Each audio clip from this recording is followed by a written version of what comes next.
Hey, hi, welcome back. In today's video, we are going to learn about two things in Python. First thing is what is a static versus dynamic data type, and another one, second one, what are all the data types available in Python.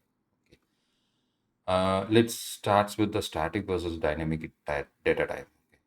In language like C, C++, Java, when declaring a variable, we specify the data type and followed by the variable name and its initial value. For instance, it is in the statements int a equal to 30. So int is a data type and age is a variable name and 30 is an initial value assigned to it, right? So throughout the execution of this code, the age remains associated with the int data type. Okay.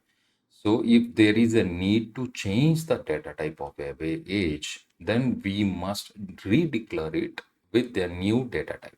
Okay.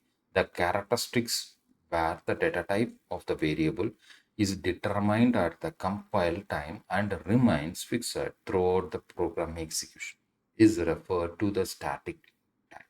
Okay. So likewise, in other hand, we are having Python, right?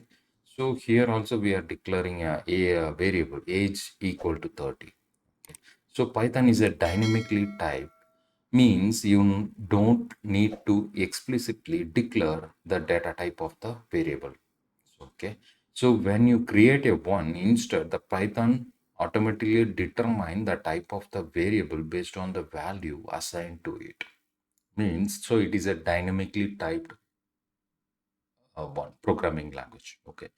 So far we have covered what is meant by static versus dynamically data type, and let's see what are the data types available in Python. So these are the list of data types available in Python: integer, float, complex, boolean, and string, and list, tuple, set, frozen set, and dictionary, and byte, byte array, and range, and none. So these are the data types available in Python.